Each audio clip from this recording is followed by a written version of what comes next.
ડેડિયાપાડાના ધારાસભ્ય ચૈતર વસાવાના સમર્થનમાં આગામી 2 તારીખે ગુરુવારે ડેડિયાપાડામાં જે આદિવાસી સમાજનું મહાસંમેલન મળવાનું છે તેમાં તેમના સાથી મિત્ર કોંગ્રેસના વાસદાના ધારાસભ્ય અનંત પટેલ હવે મેદાને આવ્યા છે। ચૈતર વસાવાના સમર્થનમાં તેઓ ડેડિયાપાડા ગજવવાના છે।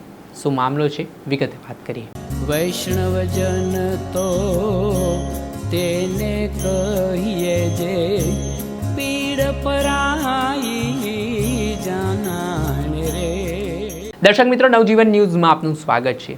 વાત કરીએ તો નર્મદાના ધારાસભ્ય જે ડેડિયાપાડાના છે ચૈતર વસાવા, તેઓને થોડા દિવસ પહેલાં નર્મદા સેશન કોર્ટે 7 વર્ષની સજા ફટકારી છે, જેમાં વનકર્મીને 2023માં મારવાના કેસમાં સેશન કોર્ટમાં આખો મામલો ચાલી રહ્યો હતો ને આમાં આ ચુકાદો આવ્યા બાદ ધારાસભ્ય ચૈતર વસાવાના સમર્થકોને મોટો ઝટકો લાગ્યો છે।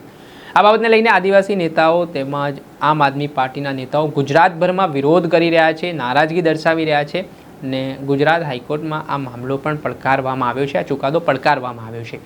ત્યારે ધારાસભ્ય ચૈતર વસાવાના સમર્થનમાં આગામી 2 તારીખે નર્મદા જિલ્લાના ડેડિયાપાડા તાલુકાના પીઠા ગ્રાઉન્ડ ખાતે આદિવાસી સમાજનું સંમેલન બોલાવવામાં આવ્યું છે, જેમાં 4 રાજ્યના આદિવાસી સમાજના લોકો છે તે ભેગા થવાના છે, જેમાં આદિવાસી સાંસદો, આદિવાસી ધારાસભ્યો અલગ અલગ પાર્ટીના જોડાવાના છે।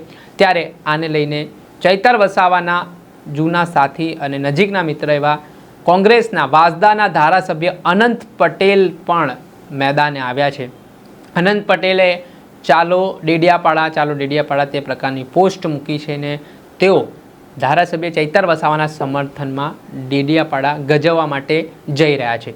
આનંદ પટેલ પણ આદિવાસી સમાજના ફાઇબ્રાન્ટ ધારાસભ્ય છે, નેતા છે, તેઓ પણ બેબાકપણે આદિવાસી સમાજના મુદ્દાઓ માટે લડતા હોય છે, બોલતા હોય છે ને ધારાસભ્ય ચૈતર વસાવા કમનસીબે આ ઘટનાક્રમ જે બન્યો છે તેને તેમની સાથે જોવા નહીં મળે।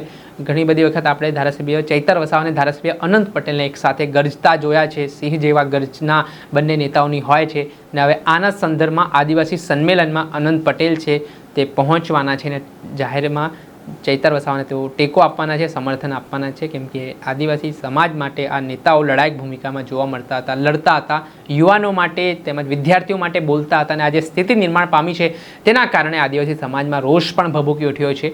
હવે જોવાનું રહ્યું કે આગામી 2 તારીખે કઈ રીતના કાર્યક્રમો છે તે નક્કી થાય છે ને શું નવા જૂની થાય છે। દર્શક મિત્રો, આવા જ નવા વિડીયો સાથે આપણે માહિતગાર કરતા રહીશું, પડે અપડેટો આપના સુધી પહોંચાડતા રહીશું, એટલે તમારી નવજીવન ન્યૂઝ જોતા રહો, લાઇક કરો, શેર કરો।